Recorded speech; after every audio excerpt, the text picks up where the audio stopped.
Welcome to Fringe Fanatics with Chad Lee and Chris Sane.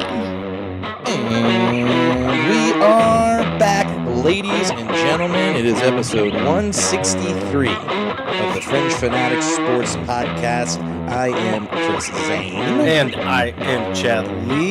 Thank you for tuning in. Yes, thank you so much for tuning in. We greatly appreciate it. If you have not yet, please make sure to tell a friend, be a friend, and like, share, subscribe, and follow us on all things social media. Especially subscribe to that YouTube. We're working on getting those numbers up, so Smash that like button. smash that like button. Rush that bell. Oh, yeah. Anyways, we are back in the saddle, and let's get into it. How was your week, Mr. Chad? Dude, it was awesome. The Jayhawks won. The Broncos lost. Justin Gaethje won. Dude, it was a pretty damn good weekend. Nice. Yeah. Yeah, I mean, that is a good weekend. I was looking for us to have an insane Denver sports day on Sunday with the Avs at 11:30, Broncos at 1, and then the Nuggets playing. Yep. But then the Nuggets game got postponed due to weather. I know. Yeah, the whole winter storm really rocked the whole south region, kind of. Yeah, definitely did, which is pretty crazy. Yeah, there's like a bunch of trees falling over and everything. Kansas, like my hometown, got hit with about 8 inches of snow.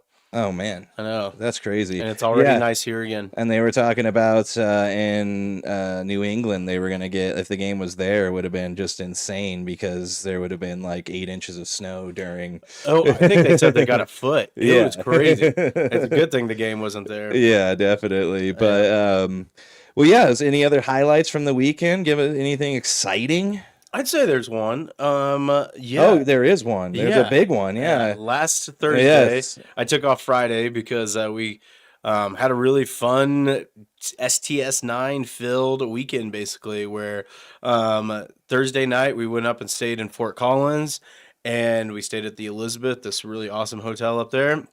And a few weeks beforehand, I had hit up STS9. I talked to the bassist on Instagram and kind of, in a way, pretty much begged her to play Hannah's favorite song. And if they did, then I would propose during that song. Sure enough, she agreed to it. They played it, and she was pretty flabbergasted and really happy about it. So, yeah, that's the other thing over the weekend is I got engaged. Well, yes, congrats, man. We're just on the engagement train here in Fringe Fanatic Doing land. it together, man. Yeah, you know, now it's out of the way, so now it's just on to the next step. You know, we're going to put that off for a while. Yeah, you're kind of in the same boat we probably are. Let it simmer a bit, Yeah, you know? no rush at all. But yeah, it was really cool. I mean, that night, dude, it was really insane. It just all worked out perfectly where they played her favorite song.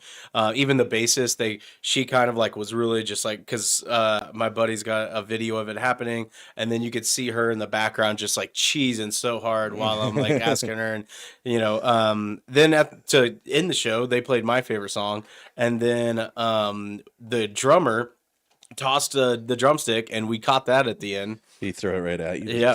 And we actually caught it together because I was like, I don't know if Hannah's going to catch this, but I'm not going to take the chance. So I grabbed it. She grabbed it. So that was pretty cool. But yeah, it was awesome. And then Friday night, we went to the show at the Mission. It was my first time being at the Mission. Where was the Thursday night show at? Washington's. Yep. Washington's. In Fort Collins. Oh, yeah, okay. Yeah. So we stayed there, and then I had Friday off, and then we came back down. She kind of worked a little bit Friday, but I kind of hung out. And then I watched that movie Rip. Dude. Rip.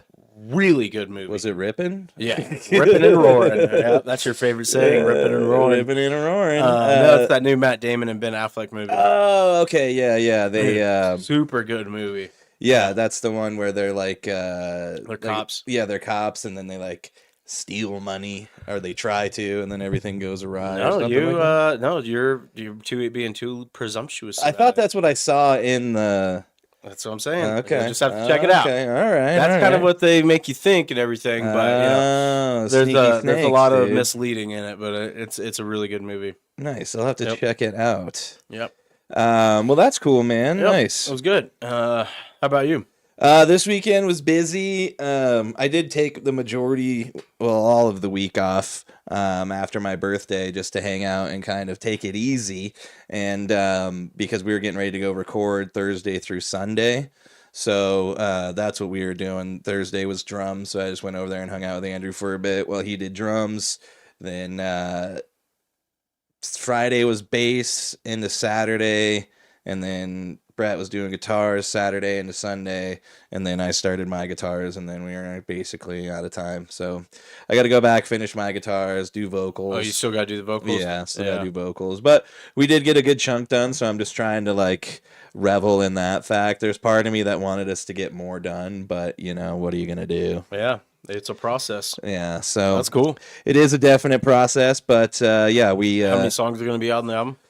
Well, right now I think we have 10 that we're going to record, but we'll see. There might be more that come along. We do have a couple that haven't been on an album we might put on there, so we're going to figure all that out. But it's going to be 8 to 10 brand new songs that haven't been on or released. What was that, 2016 or 17? It's been 10 years. Yeah. Wow.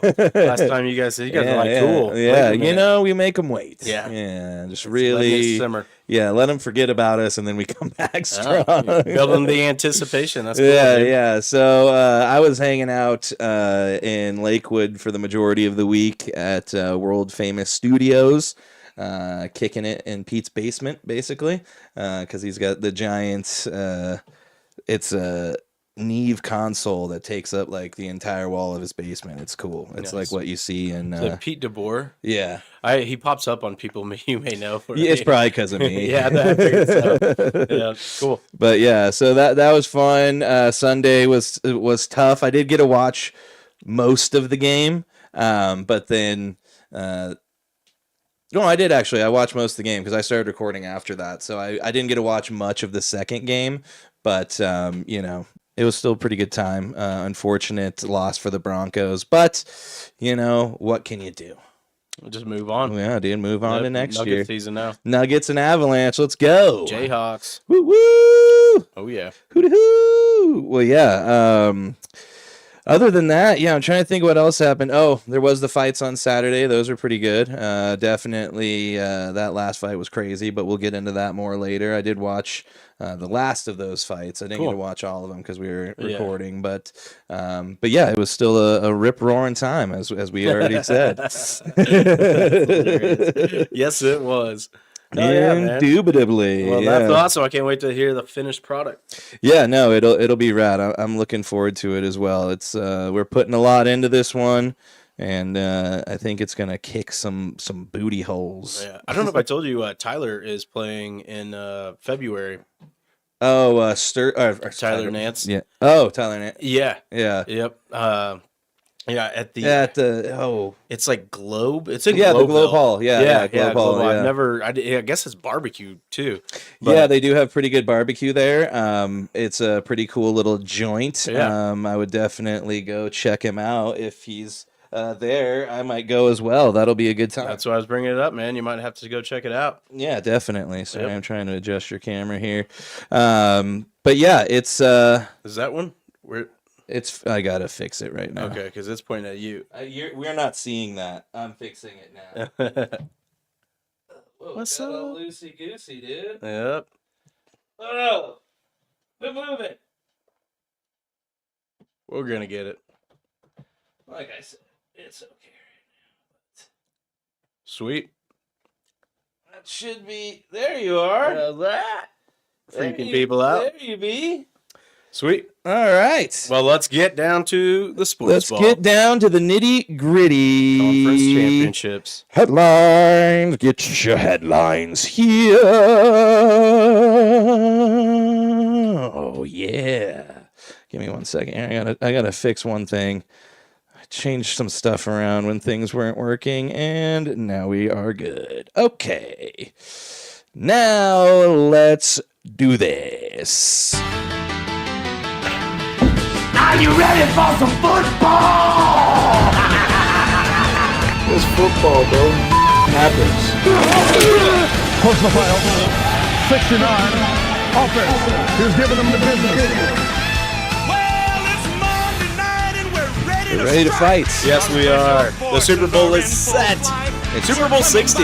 Super Bowl 60 it's XL. a rematch. Yep. Yes, rematch, which was decided by Malcolm Butler, and the decision not to run the ball. We're going to hear that name a lot. Which came up again in this game, really. If you think about it. Oh, on 4th and 1?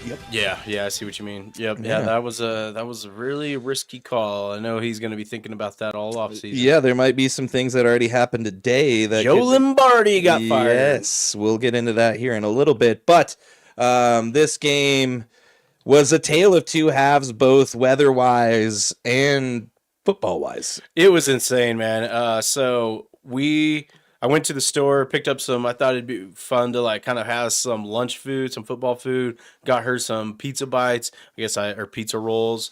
And had some little smokies. We played cards the whole time. Had some drinks, and watched this game. And it was amazing because it's fun when you watch the game on TV and then you see that corresponding weather right outside your window. Yeah. It is kind of cool. And you see like how they're dealing with it, where like in the beginning of the game where they show like the time lapse and it just looks like a nice day. It's about 40 degrees, not that bad. And then fast forward 2.5 hours, it looks like a blizzard. Yeah, no, it was crazy. It looked like sunny, and then all of a sudden the skies just turned gray, and then they proceeded to open up and dump on this game, which was a low-scoring game to begin with. I mean, both offenses, 3 and outs, and then the Broncos made a little headway on the second drive. But other than that, I mean, the Patriots didn't do anything for the first drives. I think it was punt, punt. Yeah, couldn't get anything going until that fumble. Yes, and then the Broncos had the opportunity to go up 10-7 or 10-0. Yep. And they decided to run or to, I don't even know what they did. It Do was a like a weird bootleg right. option, but it got blown up because they went into a zone and not cover, or they weren't doing man, so they went into a zone, which kind of just nullified what the Broncos were trying to do. And a lot of people are saying this is because when Sean Payton called that timeout, Vrabel knew that the tendency was to go to something like that. Yep.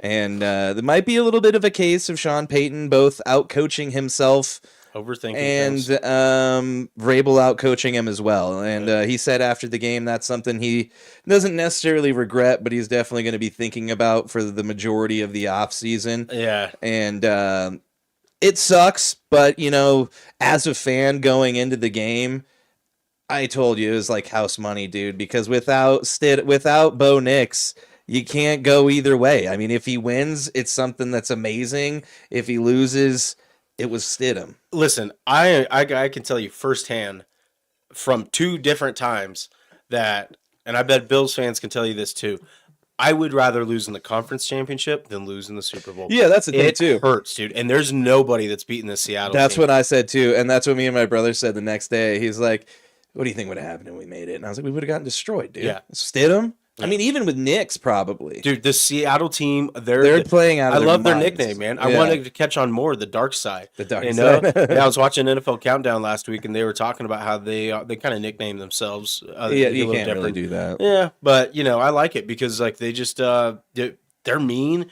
and they hit hard.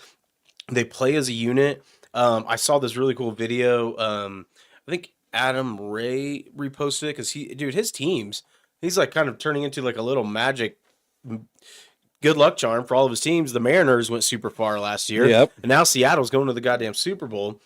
But there was a great video where last year, it was Pat McAfee that actually posted it. But Mike McDonald at training camp, the first year he took over, made this prediction that 9 months from now, we'll be in the NFC Championship. Oh, I watched that video. It was, dude, that got me hyped up, man. Yeah. Yeah, he was off by, 11 months, but...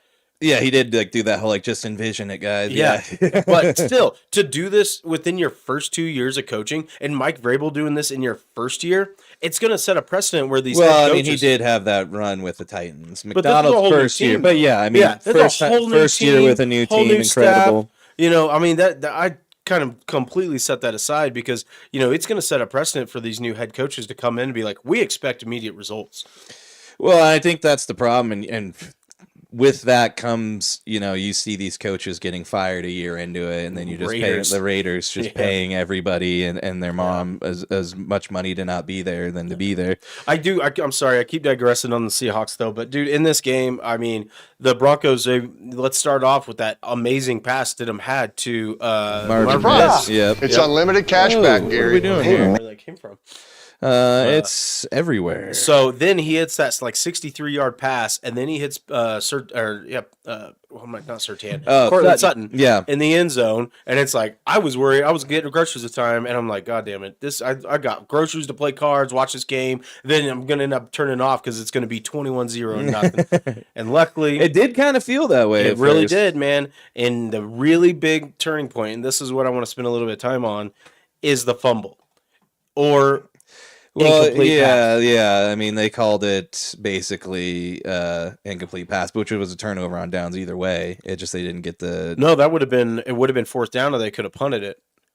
Yeah. Oh shit! Yeah, you're right. Yeah. So they would have flipped the field a little bit if it would have been a good punt because the weather wasn't that bad at that point. And the Broncos punter really did. I can't ever remember his name, but he's isn't he from like he's England? Australian. Yeah. That's what it is. Yeah, it's pretty cool.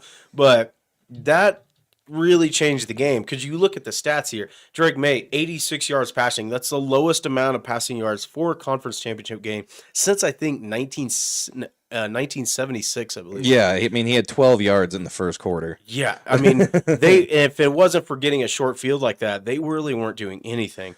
No, yeah, and that's the thing. I mean, they capitalized on that mistake, and it was a terrible mistake, but. That's something that's going to happen. Do you think it was an incomplete pass or a fumble?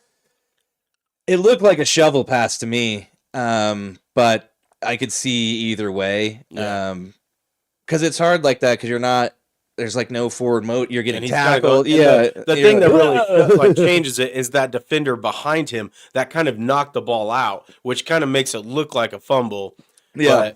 But I mean, I said it when they missed that field goal. Or they didn't go for the field goal. They went for it on 4th and 1. I was like, that is going to be what decides this game. And it kind of did. I mean, no guarantee that they go 10-10 who would have won in overtime. I mean, the Patriots were doing way better than the Broncos, where the Broncos just screeched to a halt in the second half, which, I mean, nobody could see anything. I believe it was... Dude, their jerseys were camouflage. I know. Adam Troutman said at a certain point, they lined up and they couldn't tell the defensive, like where they were lined up. They're like, we can't tell what they're in. Yep. And then I think that last pass, I think the wind got it, but I still think he couldn't see the Patriots cornerback coming under Marvin Mims. Yeah. And like I said, it was the a ball beach ball, sailed. man. It went up in the air. Well, at that point, he had the wind in his back. So yeah, it was just a terrible throw. Yeah. And that's just it. It's like, yeah, he is a good backup quarterback, but in that situation with the fumble, you got to take the sack. You got to throw it away. I mean, he was backing up like he was terrified. Yeah, he went like 15 yards. Yeah, that was a horrible play. But, there was a lot of other times where he was making stuff happen. He finishes with 133 yards, 1 TD, and then that one interception that kind of sealed the game. But I really think people can talk that Drake May isn't like a star or anything like this. He is an MVP contender. They haven't beat a lot of great teams, but he's doing what he needs to do to get the team to win. Because on that QB keeper, which was supposed to be a run that sealed the game to get the first down, was him. He didn't tell the lineman he was going to keep the ball.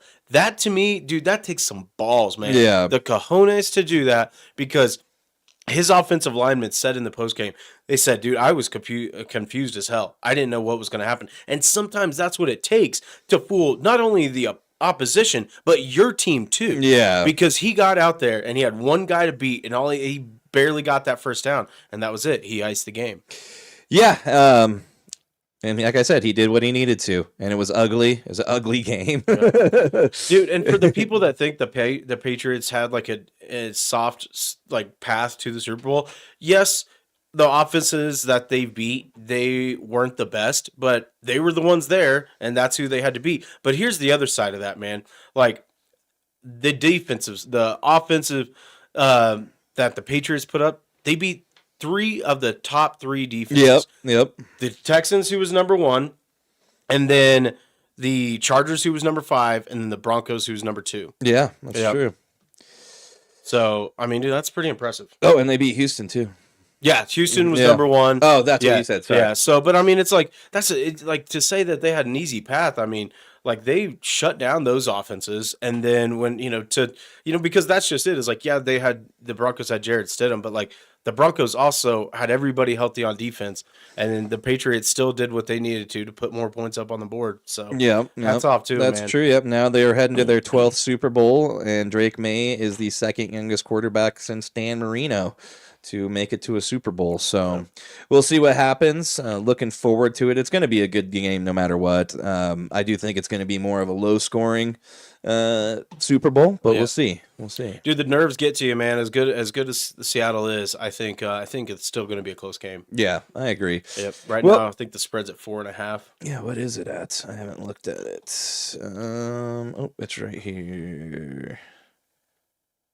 Where is the spread? Oh, Seattle's favored 3.5. Oh, wow. Over under 46.5. Yep. If they score under 50, I win $700. What'd you do? Did you put a big one on? Sold my soul. No, it was one of those playoff brackets. It was $20, and I just put one in. And I guess if Seattle wins and they score under 50, I get 700. If they score 50, me and this other guy split it. If it scores over 50, he gets it. And then there's 2 people that are tied with the Patriots. I see. Cool. So nice, Patriots man. win, it doesn't matter. But yeah, if Seahawks win, I could win some money. That's awesome. That's a big payday. That'll be nice. But that'll be rad. I'm looking forward to the game, and it's going to be in 2 weeks. Did you hear next year it's on Valentine's Day? I know. Yeah, Bobby was telling me about that. I was like, dude, that's great, man. Yeah. Good old Valentine's Day. I know, But so let's get into the NFC Championship game, which was way more of a score-happy game than the AFC Championship, as the Seahawks beat the Los Angeles Rams 31-27.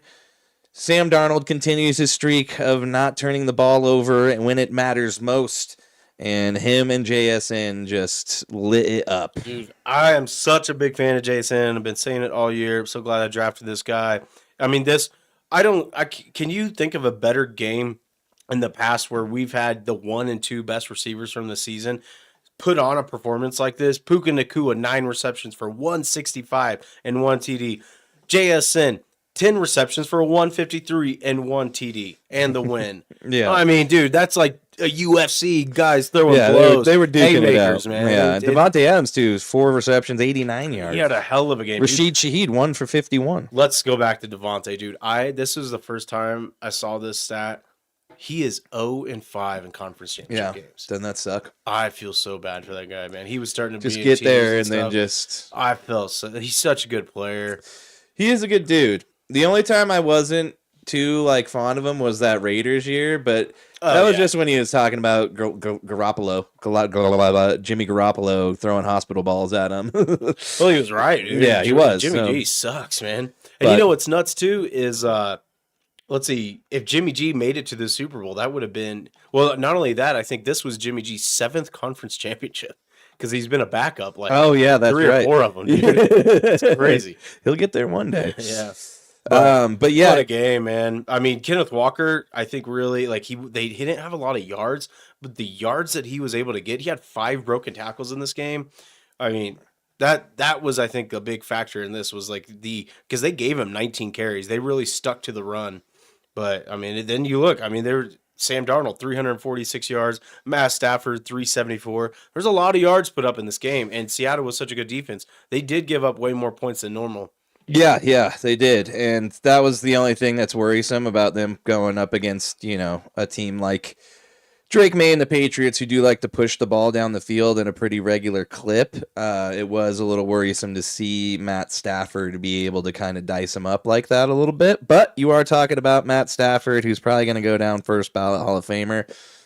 I mean, even with just where he is right now, if he didn't make it to another Super Bowl. So that'll be interesting to see how well the Seattle Seahawks can handle the Patriots. But one thing I really liked in this game was Cooper Kupp caught that score to put him up. Basically, the game-winning score against the team that told him to retire. Yeah, the team that gave up on him. Cooper Kupp gets the kind of the dagger there, Yeah. the final say, puts the nail in the coffin in their season. Although Matt Stafford tried to make it interesting there at the end, and if it wasn't for that interception, it could have been a different story. But there was a really cool moment at the end. Did he have an interception? I don't see an interception. Oh, I thought he did. I'm not sure. Oh, was it just a turnover on downs on the final play? What ended up happening is they're trying to go down there. They stopped him. That's what it was. Nakua didn't get out of bounds. His knee hit inbounds when the time ran out. But I mean, this was a classic. I mean, there was a funny post. I mean, no offense to the Broncos or Patriots, but it was like, can we just set aside that game and can we just make the Rams and Seahawks play best of 3? Dude, every game they've played this year, they have been really good. Yeah, man. It's awesome. So. It's just crazy, man. I mean, you said it earlier. Sam Darnold with the oblique injury, still wheeling and dealing, 25 of 36, man. So he had a warming pad on too. Yeah, so he's really dealing with it. He's feeling it out there. He's feeling it. But I mean, man, think about that. This is the first quarterback out of the 2018 class to make the Super Bowl. We're talking about he was drafted 3rd, right in front of Saquon Barkley, I believe it was, and then you got Josh Allen in that draft, Lamar Jackson. Baker Mayfield and Sam Darnold all within the first round. And he's also the first USC quarterback to I was just about to say that. Crazy, man. Yeah. Yep. First UFC quarterback to make it into the Super Bowl, while USC also has the most quarterbacks to make it in the league out of any school. Wow. Yeah. That's nuts. That is nuts. So that's really wild. While they do produce a lot of them, they are not above average, so to speak. And Carson Palmer got really close with that was the one that a lot of people like Carson Palmer. No, he didn't do it. Yeah, he got beat by the Packers. Mark Sanchez, 2 AFC championship games. Pretty close. Wow, yeah, with the Jets, which is crazy to think about how far we've come. Dude, the Rex Ryan years. Yeah, that's what some of these like kind of remarks, I guess, are just so crazy. The fact that like the Patriots went on this Tom Brady run, won all these Super Bowls, lost Tom Brady, sucked, then got good again, and got back to the Super Bowl all before the Dolphins won a playoff game. That's just so brutal, man. Oh man, poor guys, poor bastards. Yep. But the game is set. I mean, Seattle, what a year. I mean, their defense, they've got it all. They've got a young defense. They've got DeMarcus Lawrence, Leonard Williams. I mean, they've got stars on the Reek Wolin with the crazy unsportsmanlike conduct. Then gets burnt right afterwards by Puka Nacua. I'm really curious if Matt Stafford's going to come back. Sean McVay had some kind of interesting He got kind of really snippy and then walked off after that interaction between him and that reporter. What kind of question's that? Yeah, he's like, that's between him. I mean, he's just playing at an MVP level. I mean, if anything, his wife's probably going to have more to say about it than he does, because we all know how she likes to talk about him and his career. Oh, she's an open book. Did you see the video she posted of when he got home? Oh, yeah, yeah. Like, dude, of course he does that. He's a dad. Yeah. Like, what? It's like 2:30. You need a pat on the back because you did what dad Way to be a good dad. Oh, my God. She's so annoying, man. Oh, man. But, yeah, I mean, Matt Stafford, dude, I do feel bad because it would have been a good story if he made it. But I like the story more with Sam Darnold. It's hilarious. If you guys get a chance, what I was talking about earlier, Adam Ray is a comedian, and he was on Rich Eisen's show a couple weeks ago, and he just like talks about all these different teams, talks about the Rams. He talks about Matt Stafford. He says, I know he's a great guy. Seems like a really nice guy. Just seems like a guy that says his own name during sex. I just can't get behind him. Matt. just find that video. Just type in Adam Ray, Rich Eisen. It was hilarious. That's funny. Yeah. I mean, I like to see celebrities like that get wild. That aren't just out there like Rob Lowe wearing an NFL hat, man. Like Adam Ray goes play nuts. the middle, right? Yeah. I mean, when Cal Raleigh hit his 60th home run, in the background you can see Adam Ray get up from his seat. I mean, dude, you write a better picture than that. So I'm really excited for the Seahawks, and I think it'd be cool for them to get redemption from Pete Carroll, screwing Marshawn Lynch over and not running the ball. Yeah, no, definitely. It would be nice to see. get one back. But Maybe they should just bring Marshawn back. that would be awesome. I don't know if you could do that. Just here so I can't get fined. Did he retire as a Seahawk? No, he went to the Raiders. Yeah, remember? no, but did he retire? Where did he retire from? I don't know. That is a good question. So who knows? But I think that's the only other team he went to is the Raiders, right? yeah, for some reason I thought he went to the Bills for a second. No, I think you're. No, that's where. That's where he started. I think that is where he started. Yeah. That's why. Long time ago. Long time ago. Yeah, before the Seahawks. They gave Yep. up on him, and then Seahawks took him in. Yeah. Yep. Well, let's move into Some coaching stuff here. Let's get into her. Let's do it here. Hey, well, all right, go ahead and hit the first one. Well, the Steelers didn't wait too long. They hire Mike McCarthy, which a lot of people on the outside were kind of like a little bit. Some people were saying that's basically the same as Tomlin. Yeah, I thought it was a total lateral move, man. I was like, I am shocked by it. I didn't think, you need to bring in some young blood. You saw what he did with the Cowboys. Couldn't ever get them to glory. Had one good year with the Packers pretty much. I mean, he took them to the conference championships a few times, but nothing really that special. But I learned this today. I didn't realize he was from Pittsburgh. That's what I learned. And did you see during his... I got emotional. He did. He got all choked up, cried a little bit. So there is that. So maybe that might put a little more passion into his starting. I'm interested to see who's going to bring in as the OC. That's going to be the big thing. Maybe it'll just be Rodgers. Rodgers will just come in. just yelling get at Phillip everybody. Rivers, dude. He tried to go be the Bills head coach. And then he withdrew, man. Yeah, because he's probably like, I don't want to do that. How disorganized they are. Yeah, this sounds like it sucks. So it's going to be strange to see him there, and Tomlin's been there for so damn long. But there's always a time for change. It's just I think people were expecting something a little bit different. But what are you going to do? I was really expecting Brian Flores because Mike Tomlin was a huge fan of him. I figured he would have kind of like placed Brian kind of in that spot as a mutual departure for him.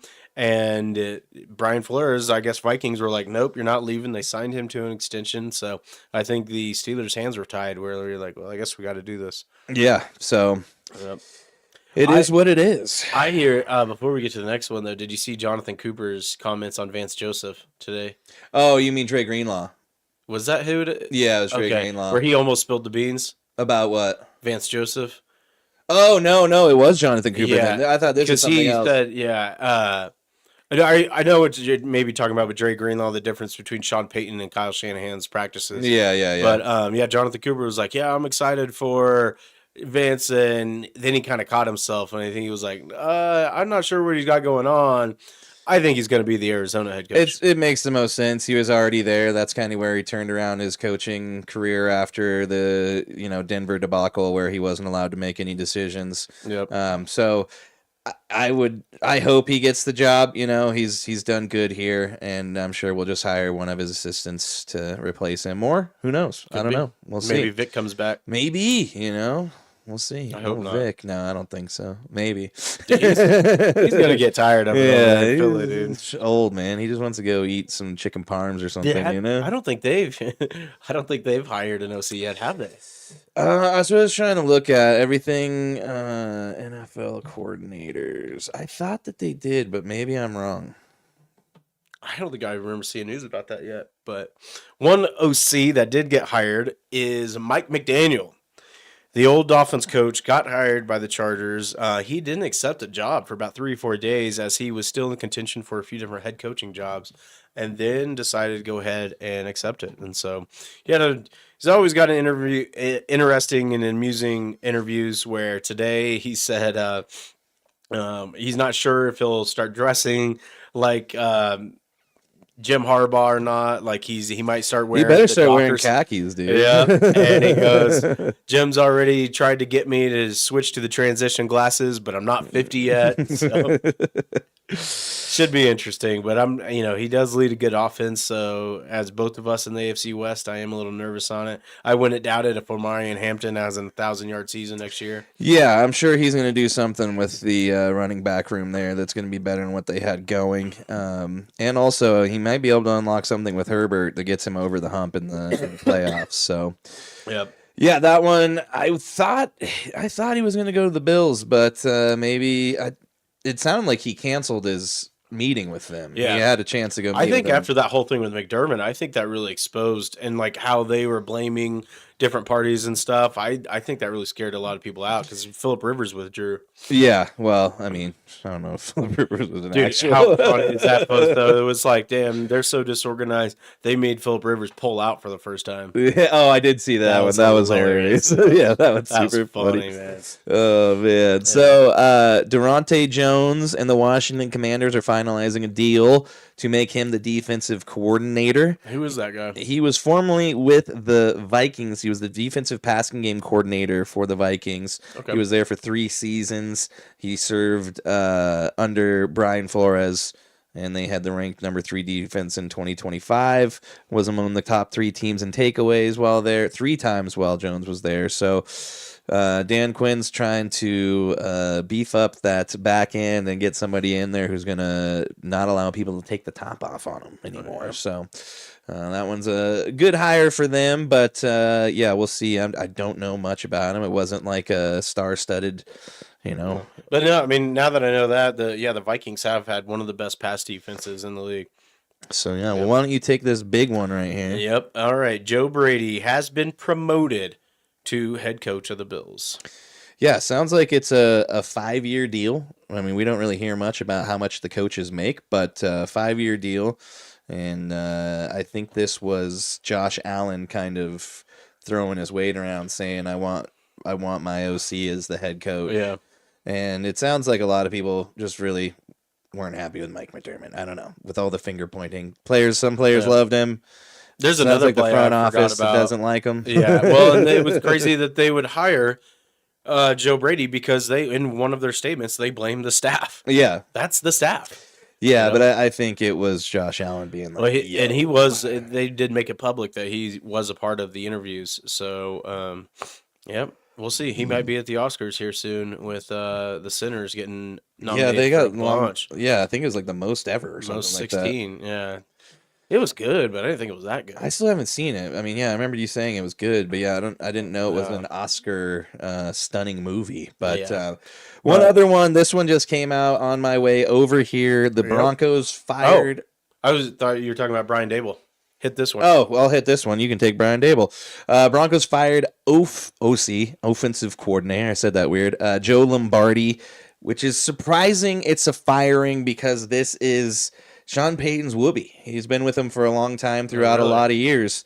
And a lot of people are thinking, I don't know if it was necessarily Bo Nix, because I don't know if he has that much power, but with all of the shine on Davis Webb right now, firing Joe Lombardi with some of the comments that Sean Payton kind of, regretting play calls and stuff. There's people wondering maybe they're like, we need to put Davis Webb at OC and let him start taking over play calling and you kind of oversee everything. Because I think they're worried about, well, if we have this guy that multiple teams want to make their head coach at 31, why are we going to let him walk out? Why don't we just pay him more money? Yeah. We'll see, though, because he did go and he had a meeting with the Raiders. That one was in person, and he met with, who was the other team? He met with the Bills, but that one I think was just... Who's Davis Webb again? He's technically our quarterback coach. Oh, okay. Gotcha. Yeah, but he's really good friends with, he's like best friends with Josh Allen. That's so what I thought. Yeah. That's where I heard his name because I guess they were like college roommates or something. Yeah. That's what it was. Yeah. Yeah. And Bo Nix really likes him. So there's people thinking, maybe Bo was like, why don't we? Yeah. I mean, I don't really know what Joe Lombardi did. I don't know what an offensive that's what I was going to ask you. Is like, how much is this like Andy Reid and EB and stuff like that, where like Sean Payton calls the plays, right? Yeah. Yeah. Well, it's kind of like if EB comes back, he's going to be kind of the main play caller probably with Reid kind of, in his ear, like maybe we should do this. Or yeah. Like, let's do that. So I think it's going to be something like that. we'll see. Yep. I'll wait to see Sean Payton actually do that because we all know what an egomaniac that guy is. That reminds me, dude, you should check out. I'll try to find you the episode. But Connor Orr for Heed the Call. Yeah.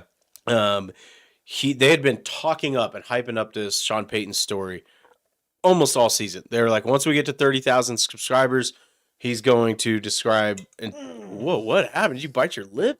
Oh, I just pulled out a mustache hair. Oh, made my dude. eye water. That sucks. I heard that, man. That was crazy. I used to having a bunch on the Red Bull cans because of the bull tail. Yeah. Oh. That's Okay. so crazy. Continue. Well, Connor gives this story from the Saints, and it kind of involves not so much Bounty Gate, but his time off while coaching those kids. Yeah. And you mean when they made that awesome movie with Kevin James? Yeah, not anything to do with that, but just like Sean Payton. Really does not make Sean Payton look too good. Oh, I'm sure he's an asshole. I mean, just listen to him talk. Yeah. He sounds like an asshole. And the way he treats reporters and stuff. But Yeah. you'll have to check it out because it's pretty nuts how he responded and everything. And so, the way the story kind of ends is great. I'll see if I can find like a snippet or something for you. Oh, nice. Yeah, do it. But yeah, go ahead. Brian Daboll was hired as the OC today by the Titans. Yeah, which I don't know. How do you feel about it?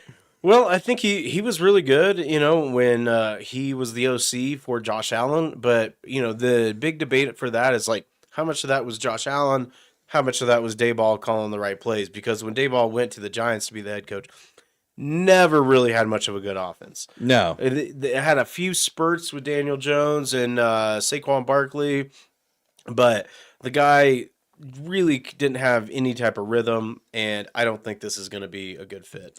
Well, I mean, he didn't have the best quarterback there for a while in Daniel Jones, but even with Dart, it just seemed like he didn't really know what he was doing. And I think it could just be that case of you're a coordinator, dude. You know? Yep. You weren't made to coach the entire team, and just be good at that. Yeah. No, I totally agree, man. And I mean, that's just it. Is like, you look at these guys that left New York. I mean, now there's like a meme that's like, you leave New York and you're almost guaranteed go to the Super Bowl. Stephon Diggs, he was with Buffalo. Saquon Barkley went after he left the Giants. Daniel Jones didn't go to the Super Bowl, but when he left, he had a hell of a start to the year. Yeah, he looked like he was like going to be an favorite. MVP. It was crazy. And his leg fell off. Yep. But yeah, I think that wraps it up for all the coaching news. Yeah, I want to just touch on the Super Bowl real quick. So it is going to be February 8th, 4:30 p.m. Mountain Standard Time. It is at Levi's Stadium. And we'll see. We got 3.5-point favorites in the Seahawks right now.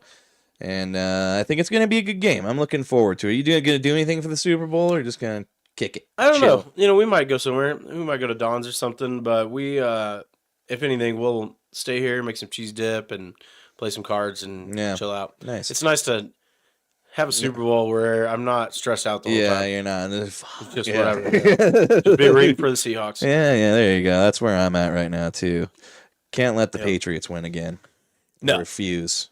Yeah, I mean, I like their story, but this is, if they win another Super Bowl, that's just another one where the Chiefs have to try to catch them again. So that's extending the finish line even more. Yeah, that's true. That's yep. I don't know if anybody's gonna catch them. Chiefs may have a chance. We'll see. Yeah, it's still a long shot. Long ways to go, but it's on the same trajectory as Tom Brady. We talked about that before. Tore ACL year 9, then went on and won a bunch more Super Bowls. Let's hope it happens the same way. But speaking of Tom Brady, that's actually one of the talking points I was going to use for my daily dog. Oh, real quick, before we get into the daily dog, I did just want to say this because we didn't touch on it. Bill Belichick will not be a first ballot Hall of Famer, which I think is kind of messed up because I think it has almost everything to do with North Carolina and nothing to do with the NFL, but I could be wrong. Well, who votes on it? It's sports I writers think it's all and Hall sports of Fame. writers, and Isn't that it? Yeah. Hall of Fame. Hold on, let's like, see. Who votes on NFL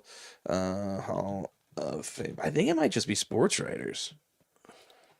You could be right. So I think that's the way it is for the baseball. Yeah. Selection process. Why can't I just get like a straight answer? Yeah. We need to make Perplexity our If I can sponsor, that'd be awesome. Hold on, I'm going to use Google NFL Hall of Well, because what I Fame. was gonna say is, I wonder if like he's just burned so many bridges. It could be. I mean, he is one of those guys who is kind of an asshole. Oh, he's not just an asshole; he is Emperor Palpatine, man. Yeah, pretty much. So the Pro Football Hall of Fame selection process is conducted by a 50-person selection committee composed of media representatives from each NFL city, 2 each for New York and LA, 17 at-large delegates, and 1 representative from the Pro Football Writers of America.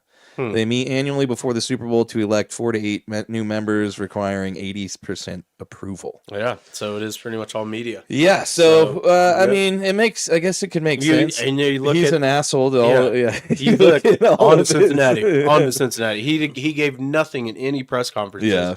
They're probably like, yeah, finally I get a chance to say screw you to this guy, and they Yeah. did. But yeah, I wouldn't doubt it if UNC has something to do with it too, because that was a train wreck. Yeah, I mean, he's talking about being better next year. Yeah. Oh man, it's funny. Oh yeah. Okay, let's get into the Daily Dogs. Daily. Yes, and I already touched on it a little bit, but I'm just gonna bring up another kind of talking point on this, which my daily dog is Jackson Smith Nick Jigba. This dude is one of the best route runners I think I've ever seen, and Tom Brady did a really good job of breaking it down. It's insane that Tom Brady's only been calling games for 3 years, or this is second year. Oh, I it's think second? this is his. I think it's like his 3rd year because I think he like had like an introductory year, but I can't remember. Well, he's already eons above Tony Romo. Tony Romo has just gone so downhill, and then he's really giving good analysis, and he did it while talking about his route running, how his shoulders never dip, and they showed you this can't kind of tell, highlight. yeah. He just kind of runs with his shoulders lateral and like parallel to the field, and you see other wide receivers when they dip, you know where they're going to go. And with JSN, I mean, dude, he ran a running back scissors route to catch that touchdown. Yeah. It was a running back route. You know, it's Yeah, and that was a really cool. here's the play, other one that too. I'm glad I just now remembered. That one-handed catch. You know what I'm talking about? Yeah, Dude, he just vacuum sealed the ball in. I mean, the dude is a dog. He is, to me, this game, he went up against the number 2 wide receiver in Nakua, and he came out on top. I think he proved that he was the best wide receiver in the game this year. yeah. I mean, you could go Puka or him, but I mean, if you're gonna go off of what happened during their matchups and who got the farthest, well, it's gonna be Justin Smith and Jigba. Jackson Smith. Jackson. I don't know. Yep. It's because I'm looking at Justin Gaethje's name. Oh, there you go. That makes sense. Damn it. But that is my daily dog. Yes, indubitably. And for my daily dog. Daily. Yes, my daily dog is going to be Mr. Justin Gaethje, who won the interim lightweight title in the main event of UFC 324 in an epic knockdown drag-out fight with Paddy Pimblett. And, I mean, Justin Gaethje just kind of picked Paddy apart for the majority of this fight. Paddy's face was pretty roughed up, but Scousers don't get knocked out. And Paddy proved it again after there was more than a few times I felt like he should have not gotten up or gotten knocked down and did not. But Yep. Justin Gaethje at 37 years old Yep. is, I think, got to be up there in terms of just one of the better lightweights in UFC history. Yeah, just through the amount of fights. I think every single fight he's gotten. Hasn't he gotten a bonus in every single fight? Not every single fight. So he Or is that just the UFC fights? No, so what's The his numbers. record? I want to find his record somewhere. So he's now got 15 fight of the night bonuses, and that ties 2 other fighters. I can't remember who they are right now. Edson Barboza, and I can't remember the other one. But anyway, those guys did it. And so when the reporter brought this up to Gaethje in the press post-fight Yeah. conference, it was hilarious because he was like, yeah, but those guys did it in 33 fights. I've done it like in 15. I think he's got 13 or something like It's that. very Like, close to it. dude, Yeah. it's almost 100%. But Mhm. he made a good point that like he's done it in nearly half the fights those guys had. He was like, I bring an exciting fight every single time. Yeah, I did like when he was walking out too. He's like, "Oh, this fucking hurts." He's like, I forget what he said, but it was basically like, I don't know how many people could like do this, but he's like, "But I love it," type of thing. And it is true, dude. There is just something about being able to take just an ass whooping like that, and then man. like, and then go do it again. Yeah, I thought Patty was gonna, knock him out a few times. There in the third round, I was getting really worried because Patty really beat him in the third round. But dude, Gaethje came back and he wasn't technical at all. This looked like a bar fight in the alley. I mean, they were swinging. Well, I mean, dude, Gaethje Gaethje has one of the craziest. I've never seen somebody fight looking at the ground. Yeah. I mean, he's just like this. Dude, he swinging. literally looks like a drunk guy just fighting. It's just chaos, man. Yeah. But it's so exciting because some of those landed on Patty, and Patty got knocked down, I think, like 3 times. I don't think they have a stat for. Yeah, he got knocked down twice, but one of them I don't think they counted. But yeah. Oh, here's the actual thing. So yeah, you're right. He has 15 post-fight bonuses in 15 UFC fights, and 10 have been fight of the night, which is the record he tied. Yeah. But yeah, still, and also I like to think too that his comments prior to the fight is kind of what made Dana come out and jump the bonuses up a bunch, because he came out and was talking about how he's gotten all these fight bonuses and it's barely like 150 grand. Yeah. And for all of that, and he's like, he's like, and now we just signed this like $7 billion deal, and then all of a sudden shit bumped up on Saturday. Well, and I think he did that too to really make a big statement for Paramount. This is the first pay-per-view on Paramount. Really wanted to make a big splash there, and it didn't fucking matter, man. That fight card was boring. Yeah, I'm most time always like accepting, and I'm not too critical, because even if there's kind of a boring ground fight and then there's still a submission, I'm like, okay. But dude, Rose Namajunas needs to stop. Her she doesn't look good anymore. I just saw a couple of the highlights from that one. There's and no highlights. Yeah, dude. It wasn't very good. I did want to say just in the Gaethje. Well, we'll get into it more later. Because we don't want to spend too much time on it. But yeah, that's why Justin Gaethje is my daily dog. Daily dogs out. Why don't you cover hockey real quick? I'm gonna go run to the bathroom if you don't mind. Alrighty.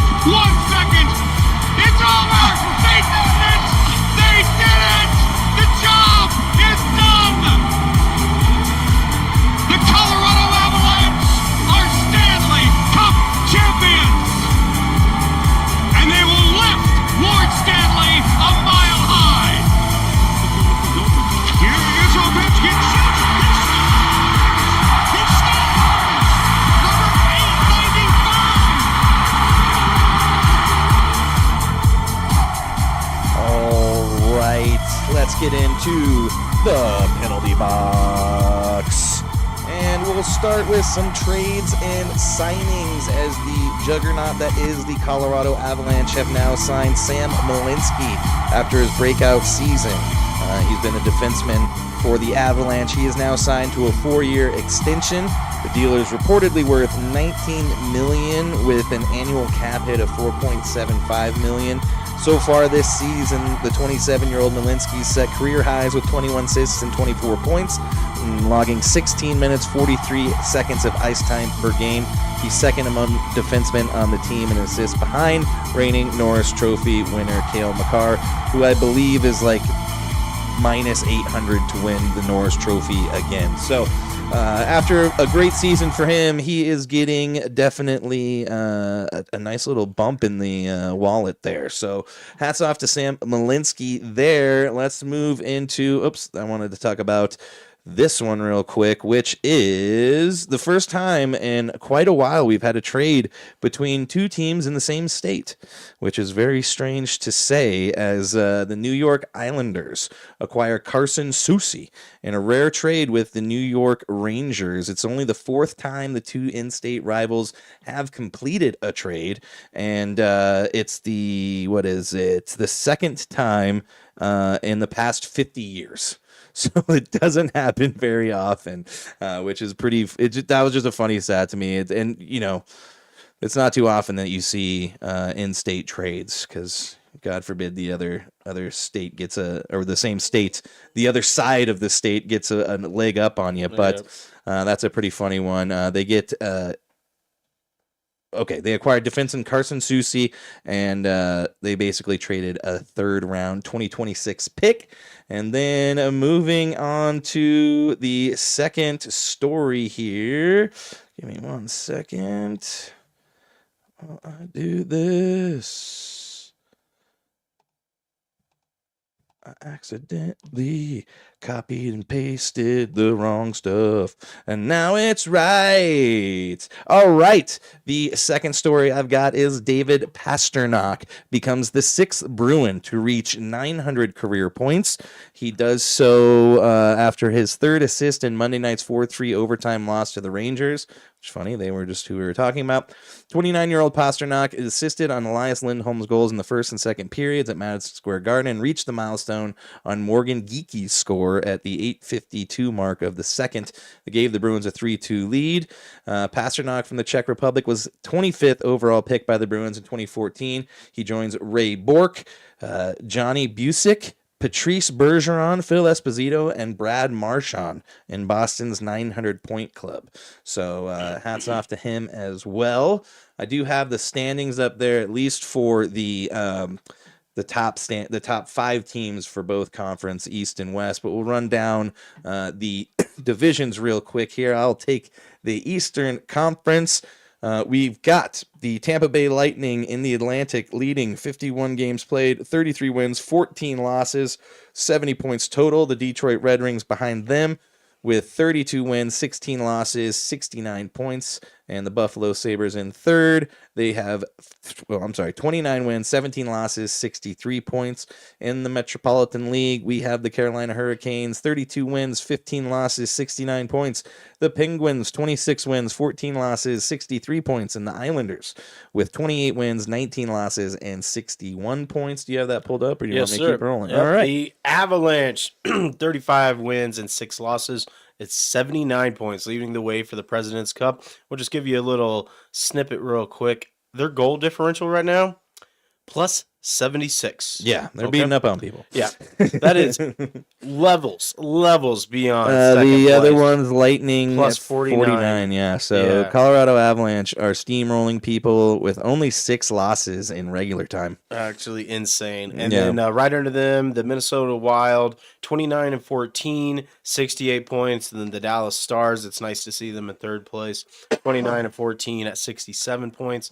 And then in the Pacific Division, the Vegas Golden Knights at 25-14 with 62 points. The Oilers tied with them with 27-19 and 62 points. Then the Anaheim Ducks having one hell of a turnaround season, 28-22 with 59 points. Yeah, it's pretty amazing. Well, yeah, they've been the laughingstock for quite a while now. So yeah, well, and they got New Jersey's help. The New Jerseys, the cool orange ones. They look sweet. Yep. And now they're winning games on a pretty good clip. Juice said, "Congrats to you and Hannah." Oh, thank you, Juice. He It's heard nice you. of you. Nice of Juice there. Appreciate Juice you, always buddy. tuning in. Rock Chalk, buddy. Rock Chalk Jayhawks.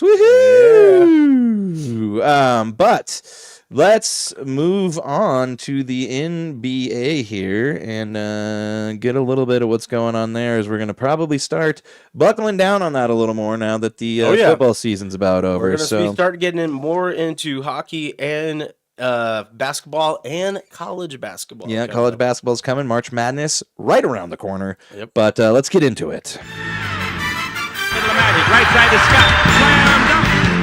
4 seconds. 3 seconds left. Why they not fouling? Jumper Murray. Got it. He's on fire. Denver bounce. fake for two. Kobe from the Laker record. 81-point game. Ladies and gentlemen, you have witnessed the second greatest scoring performance in NBA history. T, come on. I'm burning. My lungs are burning. Well, it's happened fast, and this is one of the few years in a while where my football team has gone on this long to where I'm like, holy shit, the NBA and the NHL season is like halfway over now. Yeah, it's getting close. But with that comes the trade deadline, which is looming. February 5th, 1 p.m. Mountain Standard Time. We already had Trae Young traded. Yeah. And I think there's going to be some big names moving this trade deadline, which brings me into the second. Giannis. Yeah, Giannis, my favorite. And Ja Morant, both are hurt and will be out until after the trade deadline. Hurt, yes. Yep. They are hurt. I think this is a very indicative of what is going to be happening at the trade deadline.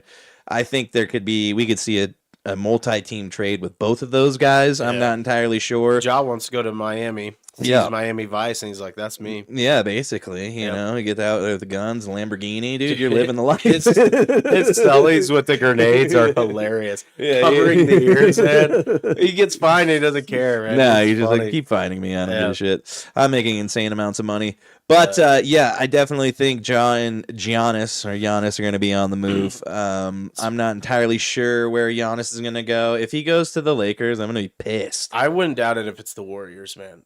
I could really see that. With Jimmy Butler, this is the news that we need to hit as well. That's true, yeah. Here's what's crazy. We never really, I guess we did touch on this I did touch on it, With the power station, it's becoming more national media. And actually, John Lynch said they're going to look into it. It's like, duh, you play next to a power plant, dude. Yeah. It's not good for you. And there's just the insane, like, where the 49ers went to a Warriors game the other day. They were a little late. And then once they get there, not but 5 minutes later, Jimmy Butler tears his ACL. Oh my God! It's almost like they've got power waves coming off of them. They're cursed, dude. They are cursed, man. But Jimmy Butler, dude, it was unfortunate. Yeah. I guess we did touch on that last week. I forgot. Yeah. From it, but that is why I think Giannis goes to Golden State. They need some size.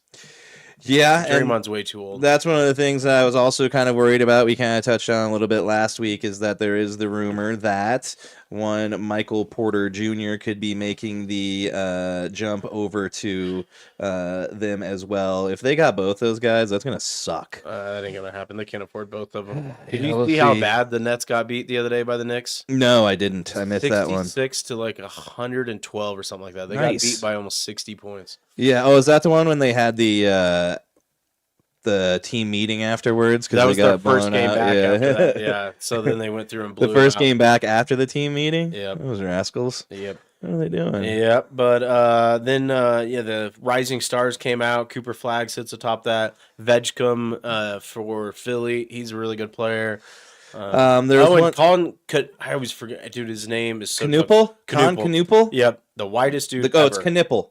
Knuppel. Yeah, Con Knuppel. It's the Flying Knuppel brothers, dude. Yes. Don't forget about him. No, Don't you forget about the. Speaking Flying of Knupples. Juice got his rookie card earlier this year. So yeah, he did. He got Con Knupples. Yep. Oh, nice. Yeah. Good on him. Huge. Yeah. There's one other one. A couple. I was hoping, maybe one of the Nuggets would get like the sophomore, but I know. I was kind of. I was hoping we get somebody. But dude, I'm still baking on Jamal. Jamal better get All-Star. Yeah, that's gonna really suck if he doesn't. Yeah. But you saw also Mac McClung. He's gonna sit out of this dunk contest, which I think is the only reason he's in the NBA. Yeah, pretty much. That's the only way people know his name. Yeah, pretty much. Let's run down these standings. Let's do a I'll hit the East. Starting with the Pistons, who the Nuggets take on tonight. 7 o'clock. Yep, 7 o'clock. It is not a national televised game, which doesn't make any sense to me. Playing the number 1 seed, but... Is it on the Peacock, dude? No, they got the Bucks and Sixers on the Peacock. Oh, what's it on then? It's just altitude. It's not a national televised game. I see what you mean. Yeah, like, come on, man. The Nuggets versus Pistons, how do we not... Yeah, whatever. Yeah, you got the two of the top teams in their respective conference. Yeah, but small market team. I'm glad we are though. Then the Celtics, 5 games back, at 29-17. Then the Raptors climbed all the way up to the 3rd seed, 29-19. And then the Knicks are the 4th seed at 27-18. Cavaliers 28-20. And then the Sixers at 24-21. Yes, the Sixers hanging on somehow, some way. Oh yeah. Moving to the West, the Oklahoma City Thunder have kind of come back down to earth a little bit. They're 37-10. San Antonio Spurs are in second, 31-15. The Denver Nuggets, 31-15, basically tied for second place. The Rockets, 28-16. The Lakers, 28-17, and the Minnesota Timberwolves, 28-19, rounding out the top 6 of the Western Conference. There, Yes, indeed. yes, indeedly diddly. Let's hope the Nuggets can pull it off tonight. Yeah, I'm really looking forward to that one. As we've got the Detroit, B right? minus No, team. it's in Denver. If you will, as Aaron Gordon hurt again. Yeah. Thankfully, we haven't heard anything from Shams, because that means it's day to day and not weeks out, if you know what I mean. Yeah, that kind of sucked when he exited the other day. I saw it happen. I was like, you got to be shitting I me. know. It's like, dude, he's healthy this year. Peyton Watson, though, he's playing himself into a contract. He might be on. Well, I don't know. I think they might be moving somebody, because they're going to have to make space. I'm not sure who's going to get moved, but I think the Nuggets might be making a move. I think a guy like Julian Strother or Zeke Naji might be a good Zeke Naji did kind of play himself up because nobody wanted that contract, but then he did have some good games there, so hopefully they can get rid of somebody. Naji would be the best because his contract just sucks right now. But let's move into the UFC. Let's do it. Let's get it on! Yeah, this is What happened between you and Artem Lobov, Khabib? Nothing. You know, in it together. If one of us go to war, we all go to war. That is not the cloth from which he is counted. That is a digital.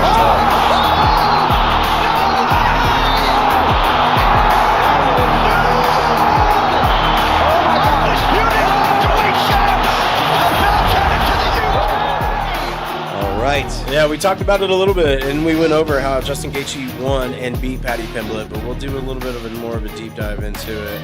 Chris, I don't know what you thought about this, man, but I'm a big fan of these Denver fighters, dude, because there's nothing glamorous about fighting out of here. There's a lot of gyms out of here. One of my good buddies that goes to Don's, he's a trainer at like a Muay Thai gym, and he's mentioned some fighters that's come in and out of there, and it's just like, dude, I love it. I mean, there's a lot of UFC fighters that fight out of Colorado, and Justin's definitely probably my favorite. Well, Rose too, but unfortunately she let us down. And she's not fighting with Whitman anymore. Oh, that's true. If you're not with Whitman, that's probably why he dropped her. Is because it's like, if you're gonna be boring, I'm not gonna coach you. Yeah. Yep. So this is pretty nuts though, because if you look at the box score of this, Paddy Pimblett kind of won when it comes to the box score. He had more significant strikes. He didn't have, but his ground control time wasn't more. Justin Gaethje had 2 knockdowns, but the ground control where Justin kind of had him in those headlocks, he couldn't really do much out of that. He got up, but it took him a while. Yeah, no, it was unfortunate. The thing that sucked too for me is, like, what do you think about the eye pokes too? Yeah, the first one I think was an accident, but the problem is, like, you shouldn't even have your hand open. That's why I have a lot of respect for Peter Yan and guys that just don't do this. Yeah, well, you see so many of them, trying to feint the jab with their hand, and like they're looking for distance, obviously, but it is the one problem with the finger gloves. Yeah, I almost get to the point, like, do we just, I don't know. Pay Trevor Whitman, because he's invented a glove to where it makes your fingers go like this. You almost can't open them up. Yeah, I was talking to Andrew, and he's working his way up in jiu-jitsu. I think he's a blue belt now. Wow, nice. But he's like, dude, you don't need your fingers. Yeah. I mean, what do you need them for? Yep. He's like, most of your locks are all going to be like C grip locks, and like, Well, if you look at the Pride gloves are like like mittens back in the day when Pride was an entity. But yeah, it's It's dumb. They need to get rid of this. They went to different gloves. That didn't work because no one was getting knocked out, and now they went back to the old ones, and now eye pokes are happening prevalently. Well, like the first one, Justin shouldn't have had his hand open, but it was an accident. Then the second one, it didn't look like on purpose, but that he opened up his thumb right when it came across. Yeah. And it tore his eyelid open. Yeah, that one really kind of hurt him. And Patty is a tough son of a bitch because he didn't whine about it. He got up, didn't pull a Tom Aspinall, like turn into a whole thing. Tom Aspinall did get his eyes gouged. I mean, he's having to get some crazy eye surgery now. It's bad. It's Yeah. really bad. But yeah, and here's the one thing I think is really interesting about this: the fact that like Patty Pimblett said before the fight, you know, hyping this up, doing the whole Conor McGregor thing, that he is going to go in there and mess Justin's face up to where it's not going to look the same, and he won't have any damage. Well, the outcome was the opposite. Yeah, Justin even at the end of the fight was like, "Look at your face." I love that, dude. He's such a gangster, dude. Oh, he's awesome. Well, hey, that's the thing, though. I mean, even though Patty was talking shit, dude, he gracefully, his interviews are great. And yeah, the way he ends it always on the mental health thing, super cool. Dude always has people offing themselves around him. It's weird. I feel like every fight he's like somebody else, dude. Jesus. Yeah, that's unfortunate for him. But I do appreciate that he always, champions that from his pedestal, if you will. Yeah. But I think, dude, you gotta run this one back. Oh, I don't know. I think this kind of really humbled Patty. I mean, it was close. It definitely was a close fight.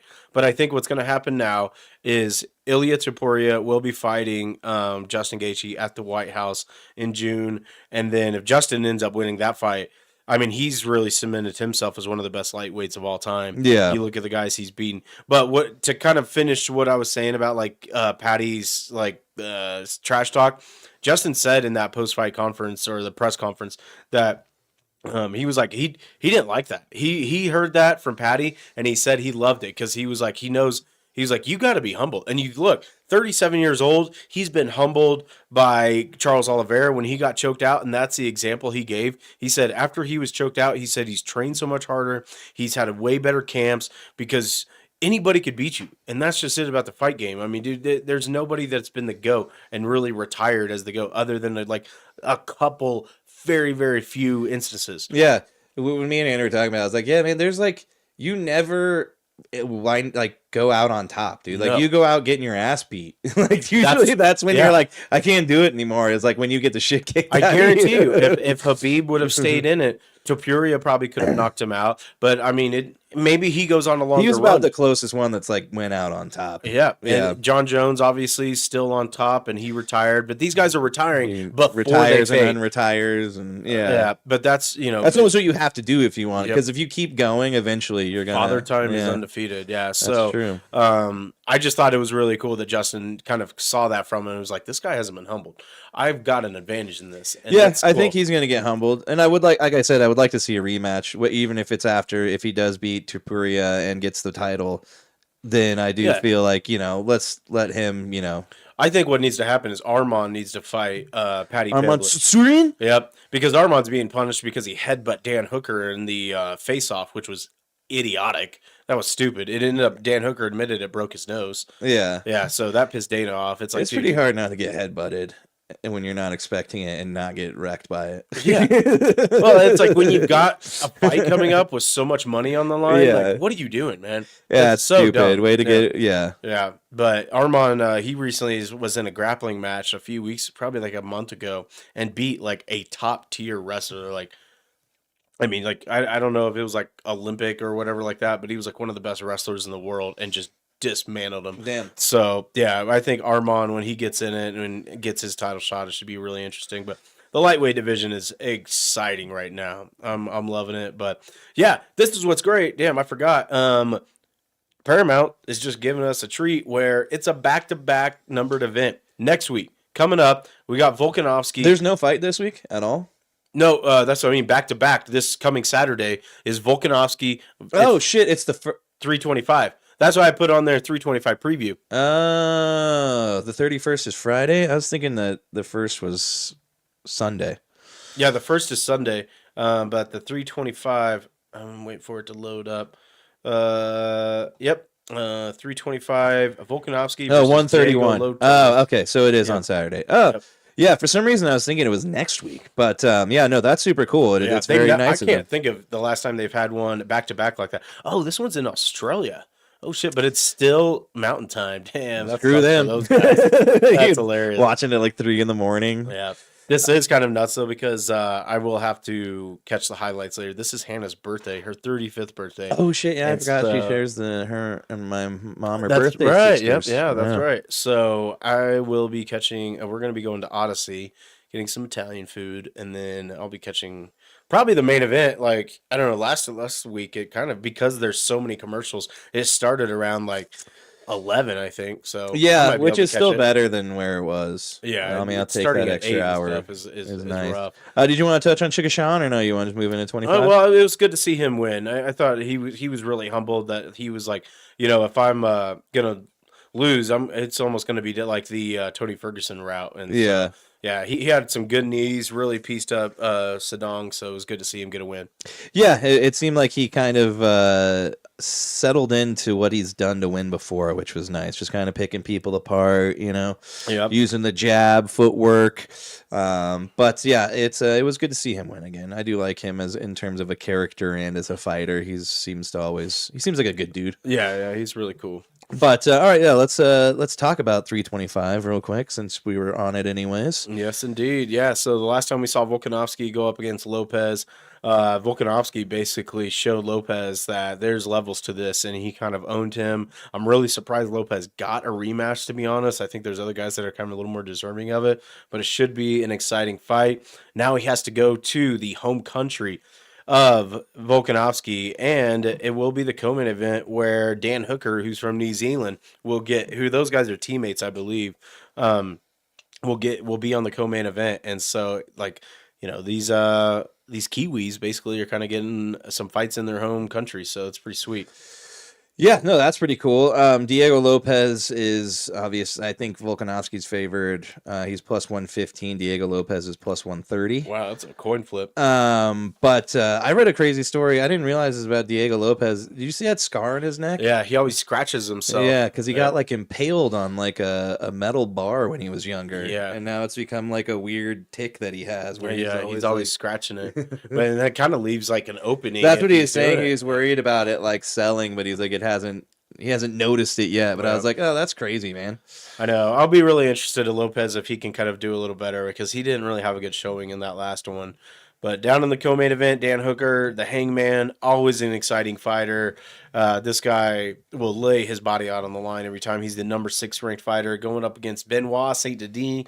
The last time we saw Benoit, he fought Dustin Poirier and got beat pretty good. But we did find out later that I think he had staph or something, so he wasn't fully healthy in that one. So maybe he will be in this one. It's one problem with all them wrestling mats, dude. Staph infection. So that's runs like Gaethje. rampant. Gaethje was he almost had some not going to weird make it. shit on it. Yeah, he had like a big thing. on He his had a neck. Band-Aid to kind of cover it up. It was nasty. And then you got Fiziev versus Mauricio Rufy. That should be a great match. Like Fiziev, he's really needed me getting a win because he's lost to Gaethje, somebody else that he just lost to recently. But yeah, now he's the number 9 ranked fighter. He's a really good kickboxer out of Azerbaijan. That's how you say that country. Azerbaijan, Eastern yeah, Europe. Like that. Yeah. That's pretty good. Yep. Mauricio Rufy is favored in this one, minus 122 to Fiziev, plus 110. This will probably change as the week goes on, obviously. But, in that other fight, Benoit Saint-Denis is favored, minus 310 to Dan Hooker, plus 275. Wow. Damn. Yeah, Dan Hooker needs to get a win soon. I did see this, though. Tai Tuivasa.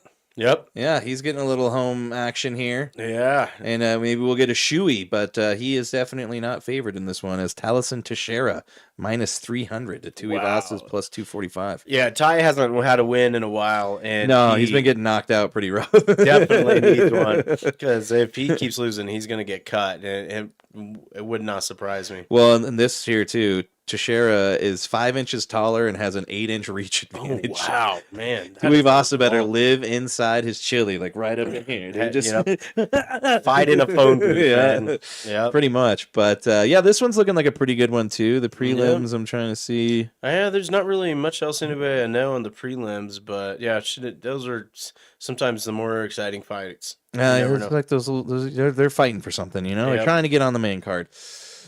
But let's move into the daily dose of excellence. Do it, man. Let's do it. Let me get it pulled up here. Hope it don't start. All right. So let's get this going here. I hit it hard, man. So far, man. No laying up, no holding back. Ain't afraid of nothing, it's a natural fact. I hit it long, man. Till it's gone, man. Keep taking chances, living large. I hit it hard. Yes, it's that time when the man, the myth, the legend himself grips it, rips it, and hits it hard, man. Oh, yeah. And this one's pretty cool. It has to do with the NFC Championship game that happened this weekend. And it's a pretty cool story. Do you have it pulled up, the story? No, I couldn't find any story. Okay, hold on. I have the video. I was trying to get to what his name was. Oh, the dad? The son. His son's name is Irv Garcia. Irv Garcia, that's correct. Okay. So, Irv Garcia, who is first-generation immigrant here, who's now he's on his way to being a doctor, and he's also kind of, Chad was saying, like a content creator. He also kind of has... Sounds like wreaths. He does wreaths. Holiday wreaths. Yeah, and he's all over the place, but he's probably going to blow up a lot more now as he posted this video where he surprised his father. And it's pretty a little heartwarming thing there. Yep. As his dad gets pretty emotional about it. He tricks him, basically. He doesn't really tell his dad what's going on. They're at a bar not too far from the stadium. I guess it's like in the same area near the stadium.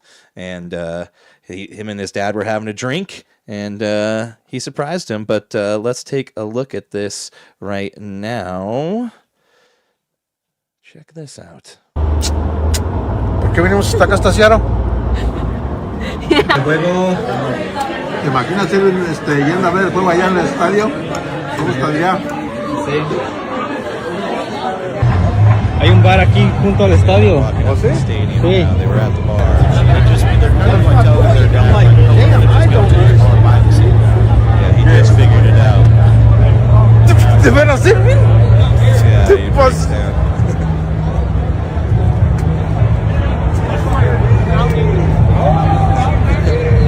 ¿No traes aquí al estadio, verdad? Pinche cabrón. ¿No avisaste? ¿Por qué no me dijiste antes que tenía los boletos? Vámonos.